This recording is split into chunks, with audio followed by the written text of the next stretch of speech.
Hey everyone, Rob B here with Rob D, and you are listening to the Property Podcast, and we have your biggest questions. We're so lucky that we get to interact with so many investors, and we've drawn together the 10 most common questions, put them all together to create what I think is going to be an incredibly valuable episode.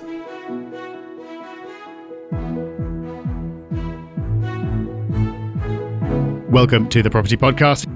In case you don't know, we run a company that buys well over £100 million worth of property every year. You can find out more about that at propertyhub.net/invest. And obviously, as a result of doing that, we speak to a lot of investors and we get a lot of questions. The answers to all of those coming right up. Let's get into this week's news story. And if there is one thing we love, it's an investment hotspot. And there's a news story that's caught our eye this week, Rob, about a £1.6 billion regeneration scheme. That sounds big. What is it? Where is it? That is big. And this is the first point to take from this, is not all regen is equal. You will see lots of news about regeneration schemes, and you'll even hear the government in a budget going, we've unlocked £50,000 to improve high streets for this place and that place.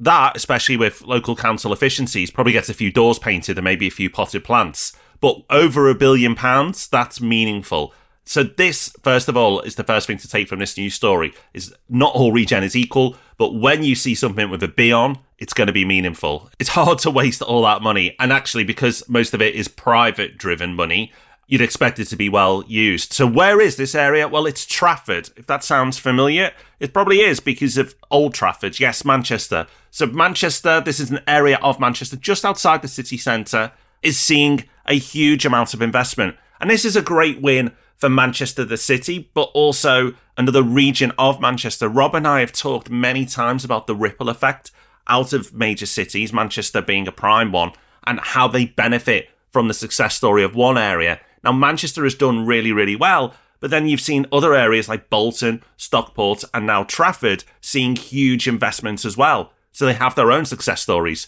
And then there'll be ripple effects out from those areas as well. Now, in this article in Property Investor Today, it's claimed that the regen is 1.6 billion. I've seen numbers higher than that, and I've seen numbers lower than that. Wherever the end number is, it's going to be incredibly impressive. We'll put a link in the show notes so you can see more, but it's well worth a look. And since this was announced, you may have seen in the news that Old Trafford is due to be replaced by a new stadium by Manchester United. We'll see if that takes place. They can't afford to feed their staff, but let's see if they can build a new stadium. But if that goes ahead as discussed, then that will be an additional investment into the area as well, which will make a huge impact. So a great win for the North, a great win for Manchester, and a great win for the local area of Trafford. Lots of money piling in. We will keep you updated of that project as it develops. And just before we move on, something that's becoming a fixture in the property investment year is UK Reef, a big event that happens in Leeds every year. The programme for this year has just been announced. It is massive, absolutely tons going on. And Rob, it's not listed on the programme, though it should be, but you're going to be there. Yeah, I can't believe it's not front and centre of the whole programme, but yes, I will be there with some of the team. Looking forward to going. Already started to book meetings in, which is great considering it's not until May. So it's going to be a great few days. It's Tuesday, May 20th, Wednesday 21st, and Thursday 22nd in Leeds. It seems UK Reef is going from strength to strength. I went last year for the first time. Can't wait to go back. Rob, you really enjoyed it last year as well. We'll link in the show notes to the event programme so you can have a look at who's there and who's speaking, so you can see which talks take your fancy. But can't wait to attend in person. And of course, once it's happened, we'll report back on hopefully a very successful few days.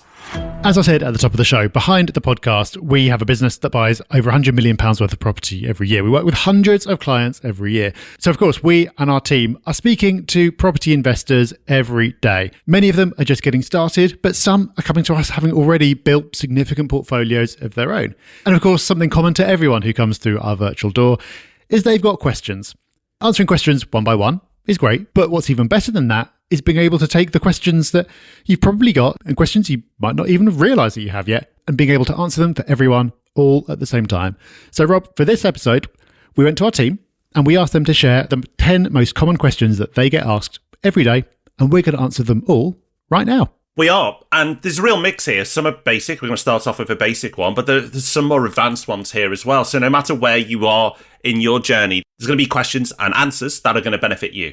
So let's start off. Number one, Rob. This is a basic one, but there's different ways to achieve it, which is how to get a deposit together. So most people, the majority of buy-to-let investors, buy with a mortgage. So if you're buying with a mortgage, you still need a deposit. And often that's 25% down. Again, not everyone knows that. So 25% of the property value is the normal amount the majority of investors put down. Now, you can get that through the obvious stuff like saving. You may be lucky enough to be gifted that money. You may inherit that money.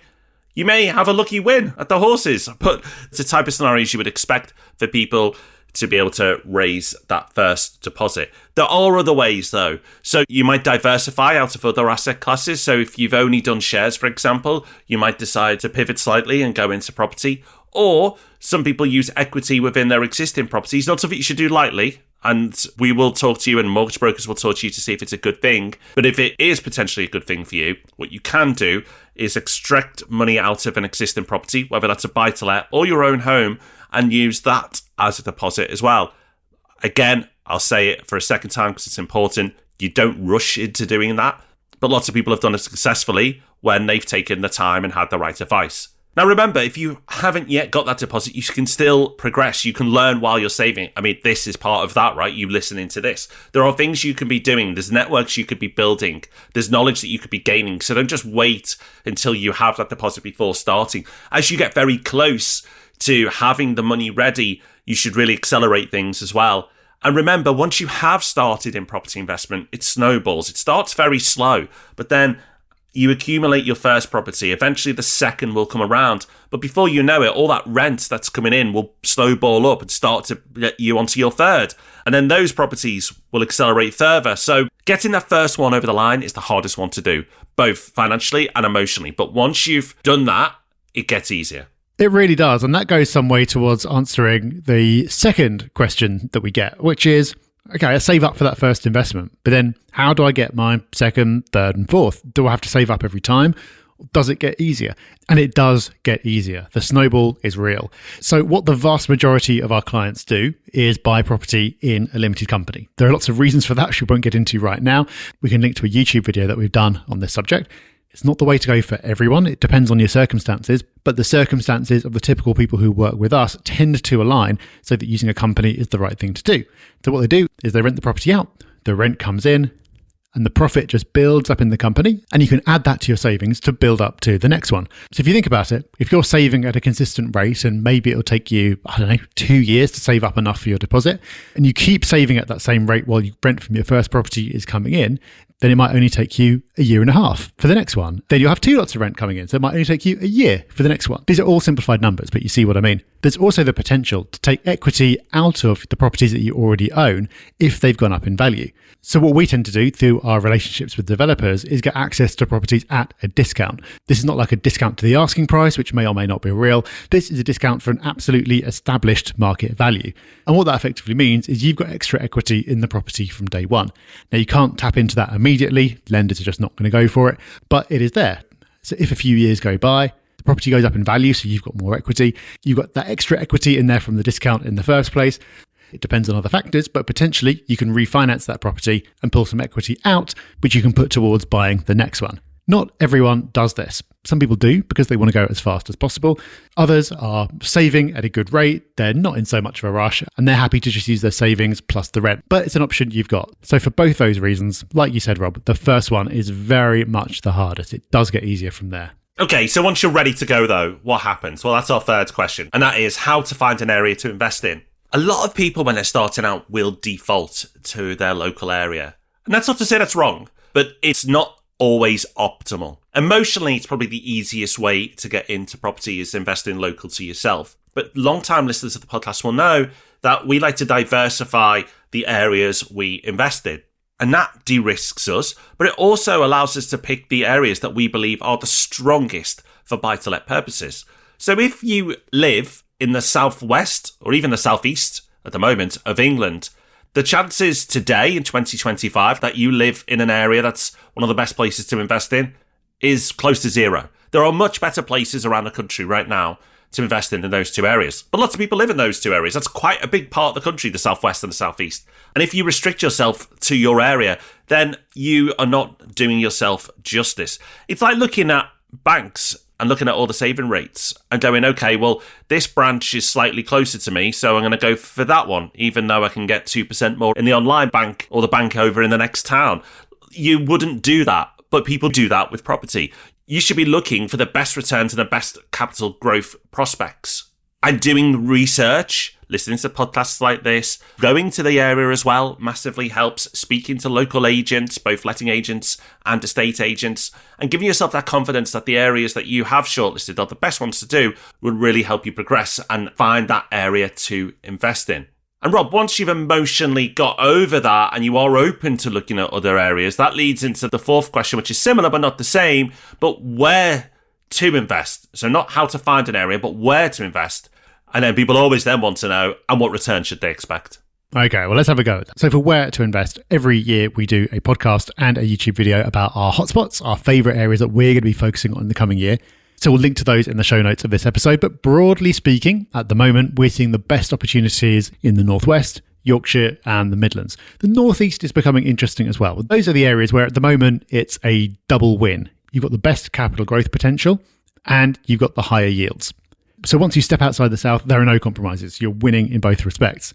And both of those components are important as well when talking about what returns to expect. Because when people are thinking about returns in property, and this is a mistake everyone makes, I used to do this as well, they tend to focus far too much on the rental profit aspect. And yes, that is really important. You have to be making a rental profit. It's absolutely essential for the safety of your investment, if nothing else. But it's not where the majority of property wealth is created over time. The majority of your long-term returns in property, if you're using a mortgage especially, will come from capital growth. So when this question of returns comes up, the person who's asking the question is probably thinking about the rental return, like what kind of return on investment am I going to make in terms of the rent I generate compared to the money I put in. But what we try to encourage people to think about is total return. So yes, the rental profit, but plus the capital growth. Put both together, that's your total return. The problem, of course, is you don't know what it's going to be. You don't even know what your rental return is going to be because you don't know exactly what your costs will be. You don't know what your capital growth will be because you can have estimates and projections, but you don't really know. But all you do know is historically, if you're investing in a growing area and making a decent rental return, returns can be far better than they look at first glance, even in a market that's not doing very much. So let's say, for example, that you're making a rental return that is not exciting in any way. Let's just say, for example, that it's, 3-4%, the same as you'd make in a savings account. Nothing to write home about. Okay, so what's the point of doing this? Well, then say that the value of your property goes up by 3% over a year. But for you, that's not 3% growth because you've only put in, let's say, a third of the money by the time you've had your deposit, your stamp duty and everything else. So effectively, you're making 3 times that growth because you only put in 1/3 of the money. So that 3% growth would give you a 9% capital return on your money, plus your rental returns. So you're well into a double-digit total return on your capital, even though nothing exciting has happened in the market at all.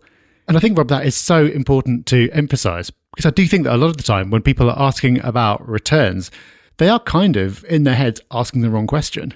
That's right, Rob. Capital growth is so important to unlocking wealth in property investment. And that leads me very nicely onto our fifth question, which is capital growth. Is it better on flats or houses? And then the follow-on question we often get is, what type of property should I go for? 1 bed, 2 bed, 3 bed, 4 bed, 5 bed, whatever. Okay, so let's do flats and houses. That's easy. It's both. The reason it's both is different times throughout the market cycles. Flats have outperformed houses and houses have outperformed flats. So if you are holding for the long term, the optimal thing to do is diversify and do both. That's what Rob and I do, and it's what you should do. If you're planning to build a portfolio and not just invest in one property, then go for both. Now, if you are only ever going to do one property, then go for the best deal. If the best deal is on a house, go for the house. If the best deal is on an apartment, go for the apartment. If it's the best deal in the best area, go for that. And what it is shouldn't matter too much. If the fundamentals are there and the deal is strong, you will benefit from capital growth. And I wouldn't get too hung up on the difference between the two. There are pros and cons to both as well, and we'll link in the show notes to an episode we did a long time ago on the difference between flats and houses. But there are pros and cons between both types of investment. There isn't a perfect choice, and that's, again, another reason to consider doing both. And then it gets into how many bedrooms are best. And again, there's no exact answer on this. I'm not trying to be diplomatic, it's because it's the truth. So for some areas, a studio may even be a good option. For example, a certain part of London, a studio investment could do very well. But would I invest in a studio property in Doncaster? Probably not. But would I invest in a 2-bed in Doncaster? Absolutely. It depends on your market. If you're in a suburban area where you'll be buying a house for families, then a 2-bed, 3-bed, 4-bed, and even in some cases a 5-bed may work. Now, you've got to be careful because the yields can start to diminish when you get into the bigger properties. I say can because it's not always the case, but it can happen. And that's why with Property Up Invest, I can't remember the last time we ever showed anybody a 5-bed property because it just didn't work. The returns weren't there. And yes, we've talked about capital growth a lot and how that's the most important thing, but you still want a semi-decent return while you own that property. You want to be greedy. You want both. So you want the capital growth potential and you want a bit of a return as well. And the returns generally are best on 1 to 4 bed. So it depends on the area. It depends on the market you are letting to and eventually going to sell to. And that will help you decide on what to go for. But it's a common sense thing. You know that a flat in the middle of the countryside probably isn't going to be the right way to go. You know a flat in a city centre almost certainly is the way to go. And you know a house in a suburban area that's commutable to a city is probably an ideal way to go. It's easier than you think. A lot of people get overly emotional about this and they shouldn't, because you will move on and forget about it. It'll just slot into your portfolio, and all that thought and fuss that you gave to trying to optimize this is actually not as important as you think. But what is important, Rob, exceptionally important, and you've highlighted it well already, is using leverage or getting a mortgage. And so that begs the question, will the people listening be able to get a mortgage? Well, yes, that is an extremely important question. And we have a video about buy-to-let mortgages as well, which we can link to in the show notes because that has more detail. But the quick answer is probably. So I don't know everyone's individual situation. But the important thing to realise about buy-to-let mortgages is that they are based around you and they're based around the property. Both factors are important, especially when it comes to the financial side of how much can you borrow. That's where it's mainly about the income that the property can generate rather than about your own income. So a lot of people think, oh, if you've got a mortgage on 5 properties, you must be earning an absolute fortune because your income is basically guaranteeing these mortgages. But no, that's not the case. You do need to have a level of income. You need to have a decent credit history, but you don't need to be a massively high earner. It helps a lot if you own your own home, but that's not essential. The short answer to this is that most people listening to this will be able to get a buy-to-let mortgage. It's just a matter of how many options you have and therefore the interest rate that you're paying on that mortgage. It may be that you've got a situation that's far from ideal and there is only one lender in the whole country who will be willing to lend to you. As a result, they're very unlikely to have the best interest rate and you're going to be paying more. On the other hand, if you have the absolute perfect situation, you're earning, you've got the perfect credit history, you own your home, all the rest of it, then you're going to have the majority of lenders willing to lend to you. Therefore, the rate is going to be much better. And the property really plays into this as well, because just as lenders have preferences around you, they have preferences around the property. So if you're buying an absolute typical straight down the middle 3-bedroom house rented to a family, you're going to have the vast majority of lenders interested in that. If you're getting into HMOs, or if you're looking at something on the 20th floor of an ex-council block with a short lease, then you're going to have far more limited options. The key with all of this is to speak to a mortgage broker and to do it early and to make sure you're talking to a buy-to-let specialist. Whoever arranged the mortgage on your own home, if you've got one, is probably not going to be the right person for buy-to-let because the rules are different, the lenders are different, everything is different. And it's so important, you don't want to have uncertainty around this. So early on, when you know that property is something you want to do, find a buy-to-let specialist, speak to them, and find out for sure what your options are. Even if you think you're in a tricky situation mortgage-wise, that's why we go on so often about speaking to a mortgage expert who can guide you. And you may think, oh, well, I'm overseas, for example, I can't get a mortgage. But actually, you probably can. There are lots of lenders that will lend to people in lots of countries around the world. Lots of people do. We have lots of expert investors who work with us at Property Up Invest. So don't rule yourself out from mortgages. Always speak to an expert. If your expert doesn't give you a confident answer, go and find another one who actually is an expert. Do check because mortgages are so important. Right, question 7. Why is there a perceived premium on new builds? And why, as Property Up Invest, do you only ever offer new builds? Okay, interesting. There's good education points here. You can absolutely overpay on new build property, and you can overpay on normal second-hand property. It's easily done with both. An asking price is not a valuation. Sometimes it is, but sometimes it isn't. So the simple way to assess if a property, and this applies to new build as well as second hand, is look at comparables in the area. Look at sold prices as well. See what has gone in that area. That really helps you. But make sure you're comparing like with like. If you are, for example, looking at a new build property, that's a 2-bed, and then you look at 1/4 of a mile down the road, that's a 2-bed, that's 20 grand cheaper, then you may go, wait a minute, the new build's overpriced. But if the one that's 20 grand cheaper needs a new kitchen, well then probably isn't overpriced. So you need to compare like with like, apples with apples, and make sure you're truly assessing the market in a fair way. But do assess the market, because you can overpay with both types of deals. Now, we go through the process of doing all this research, and then we pass that research on to our clients. We don't say to the client, right, the research is done, but we make it easier for them to assess a deal. And then to answer the question why we only offer new build property, well, we don't. We focus on properties that don't need a lot of work, which often means that it is new build. But we look for properties that are just ready to let, because our strategy, and the strategy therefore of Property Invest, is to make property as easy as possible. We don't want to be doing refurbs. We don't want to be putting that new kitchen in. We just want to get it let as quickly as possible and start collecting income. There are ways that you can add value through property by potentially doing a refurb, but there are also ways to lose a lot of time and money as well. And we just don't want to take that risk, the time risk or the financial risk. So we go for properties that are either nearly new or new. So it's not a new build bias for the sake of it. It's because of the strategy that we deploy. And that's why we go down that route. Right, this next question is clearly from my kind of person. This is someone who likes to save money. The question our team gets asked is, well, why wouldn't I just go and find a property myself instead of paying you a fee? Or if you go to developers and get a discount, why can't I just go to a developer and get a discount? Well, let's tackle the second one first. If everyone could just go to the developer and ask for a discount and get 10% off, then it wouldn't really be a discount. That would just be the price. But that's not the case. We can get properties for substantially less than we know everyone else is paying. And that's because of basically two things. The first is track record. Been doing this for well over 12 years. Work with the developers. They know that we're reliable. We'll do what we say we do, make life quick and easy for them.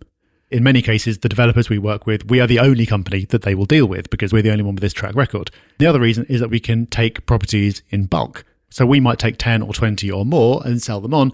And of course, that's way more appealing to a developer than having to deal with individuals one by one. So it's highly unlikely, actually impossible, that you'd be able to go and get the same deal. As for why wouldn't you just go and find a property yourself in general? Well, you absolutely can. And many of the clients that we work with do. We have clients who will build their portfolio purely through us because they don't have a lot of time. They want things to be nice and easy, want to be hands off. They just want someone else to take care of it. But we also have clients who use us as just one source of deals. So they might be out there operating in their area, going and doing viewings, going and doing things what we call like the traditional way. But also if we have something that comes up and they like it, then they'll buy from us as well. We would never say to anyone that buying through us is better. You shouldn't be doing this yourself. You should be using us. What we do is brilliant for a particular type of person. For someone who's comfortable in delegating, handing things over, they want to build their portfolio, but they don't have the time to do all the trudging around and dealing with everything themselves. For those people, it's great. But for the majority of people listening to this podcast, it's not going to be right for, and that's completely okay. That's right. And that's why we give you all the info for free. You can absolutely do it yourself. We give you negotiation strategies. We've done episodes on how you can get the best deal for yourself. We tell you where to invest. We give you all the knowledge for free. There are no more secrets when you speak to Property Hub Invest. So you absolutely can do it yourself.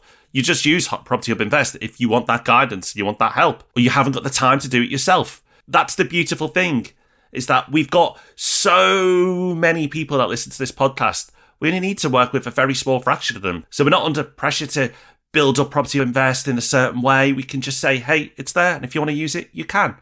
But then for people who do use it, they will often ask us, and this is our 9th question, do you and the PH Invest team buy these properties yourself? And the quick answer is yes. Every year, Rob and I invest. I can't remember the last time a year went by where we didn't. And our team invest as well. And that's actually, I think, the more impressive thing is you probably would expect Rob and I to use Property Invest and invest, but it's great to see over the years how team members have taken advantage of the service that we use. So they're not just working for a business that does property, but they truly believe in it and believe in the product as well. So yes is the answer, and I'm very pleased the answer is yes. Okay, and the final question is probably the most important of all. Has anything gone wrong with deals that you've done in the past? But the broader thing that they're getting at is, could things go wrong? Will things go wrong? And the answer to that in property is always yes. A resounding yes. In property, things will always go wrong. So in the course of buying a property, there is almost always some kind of drama, hold-up, issue, concern, something. It's actually rare and remarkable when that's not the case and something just flies through completely smoothly. So a big part of what we do is we've got a whole team that works with our clients to help overcome those issues and smooth the path a little bit. But any property, any situation, something will happen during the purchase. And then once you bought, things will continue to go wrong. Hopefully, it'll only be minor things like things breaking and having to get them repaired, or you have a minor issue with a tenant. But you can have bigger things. You can have a tenant who completely stops paying their rent. You can have police knocking down the front door. I've had that twice. Or you can have major structural issues. Lots of things can happen, but I think you can do your best to reduce the chances of them happening, which is the whole reason that we have the strategy we do, the types of property we buy, focusing on newer stuff, focusing on things that are more high-end, so you've got a better choice of tenants, all that kind of thing, vastly reduces the chances of the worst stuff happening, but things will still go wrong. They just will. And the key is really to put it in perspective and go, this extra £200 cost, is this something that's going to be bothering me in a year's time? Is it going to even register when I look at what my portfolio has done for me in 10 years' time? Some people just can't handle it. They get stressed out. It bothers them. And for those people, property might just not be right. And that's okay because there are plenty of other things you can invest in. But for everyone else, I think the key thing to know going in is that, yes, things will go wrong. Because if you know that and you're prepared for it, then when it happens, it's not a shock. It's not a drama. It's just something to deal with like you expected. Right. So that's our top 10 and a bit questions. But if you have more questions, well, we've got you very well covered. We've got Ask Rob and Rob. Go to propertyhub.net/ask, where we got the audio version and the column in the Times that we can answer your questions there as well. And if it's around Property Hub Invest, then go to propertyhub.net/invest and contact the team. They'll be more than happy to answer your questions. We love it when we get questions because it helps us create this wonderful content. So make sure you keep them coming in. Right, time for Hub Extra now. And Rob, this week it comes from your good self. So please enlighten me. What have you got for us? Yeah, this is something I watched on Netflix last night, which is a new comedy special called Life by Andrew Schulz. Andrew Schulz is a comedian who's got really big over the last few years and is real old school comedy. And by old school, I mean massively offensive. But the great thing is, because he's massively offensive towards absolutely every group you could possibly think of, it's okay because he's not picking on anyone. So if you're up for that and you're not easily offended, then I strongly recommend it because it's really funny. But the whole thing is based around his and his wife's struggle to have a child and what they went through with IVF. So it's actually really moving as well. It's not often that you'll hear so many F-bombs in an hour and be crying at the end. It's really quite amazing. So I loved it. It's called Life and you can find it on Netflix. Well, you sold me, Rob. I'll definitely be adding that to my watch list. Thank you.